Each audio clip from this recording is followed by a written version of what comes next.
আজকে আমরা এই জায়গাটা নতুন করে নামকরণ করলাম দুটো কারণ। একটা কারণ হলো যে জুলাই গণঅভ্যুত্থানের পরবর্তী সময় এই চত্বরটার নাম নানক চত্বর হিসেবে পরিচিত ছিল এবং অফিসিয়াল এর আগের স্বৈরাচারী সরকারের বিশাল এক সেনাপতি, শেখ হাসিনার বিশাল এক সেনাপতি জাহাঙ্গীর কবির নানক অনেক জায়গা এখানে দখল করেছে। এর ভেতরে সে এই চত্বরটা তার নিজের নামে নামকরণ করে। 5ই আগস্টের পর সেটা সকল চিহ্ন জুলাই সৈনিকরা মুছে দেয়, কিন্তু তারপর এখানে আর কোনো নামকরণ ছিল। রেসিডেন্সিয়াল মডেল স্কুল এখানেই পাঠ দেন আমাদের সবার ভালোবাসা, যার স্মৃতিচারণও আজকে আমরা করছি, শহীদ ফারহান ফায়েজ।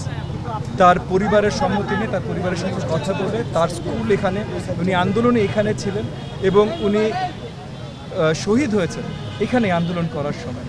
তাই আমরা চিন্তা করলাম যে এই চত্বরের যেহেতু নামকরণের আগে ছিল এবং স্বৈরাচারীর নামে ছিল, সেটার বদল আনতে হবে এবং সবচেয়ে উত্তম হয় কার নাম দেয়া।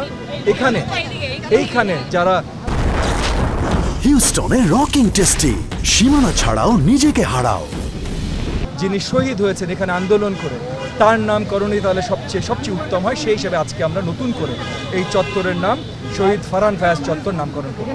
প্রথম নির্বাচন না, প্রথম নির্বাচনে জয়, এবং আমরা বিশ্বাস করি যে এই প্রথম নির্বাচনের জয়টাও এর আগের নির্বাচনগুলো যেহেতু কৃত্রিম ছিল, সো ওখানে আমরা আসলে জয়লাভ করতাম কি না সেটা আমরা জানি না। আমরা বিশ্বাস করি যে এর আগে যে দুটো নির্বাচনে আমি অংশগ্রহণ করেছিলাম, সেই দুটো নির্বাচনে জনগণের ভালোবাসা পেয়েছিলাম, হয়তো জয়লাভ করার কথা ছিল, কিন্তু কৃত্রিমভাবে আমাদেরকে হারানো হয়।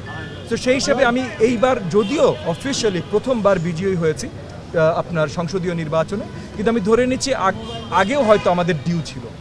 আর অবভিয়াসলি অত্যন্ত আনন্দিত এই কারণে না, প্রথমবার না, দ্বিতীয়বার না, শেষবার, এই কারণে আনন্দিত যে জনগণের ভালোবাসা পেয়েছি, জনগণ আমার উপরে আস্থা রেখেছে, এবং জনগণ যেমন আস্থা রেখেছে তেমন একইভাবে আমাদের মাননীয় প্রধানমন্ত্রী জনাব তারেক রহমান আস্থা রেখেছে। জনগণ আমাকে এই এলাকার দায়িত্ব দিয়েছে এবং জনাব তারেক রহমান আস্থা রেখে আমাকে শিক্ষা মন্ত্রণালয়ের একটা বড় দায়িত্ব দিয়েছে। সো আমি জনগণের প্রতি কৃতজ্ঞ, বাংলাদেশের প্রতি কৃতজ্ঞ এবং একই সাথে আমাদের মাননীয় প্রধানমন্ত্রী জনাব তারেক রহমানের প্রতি কৃতজ্ঞ।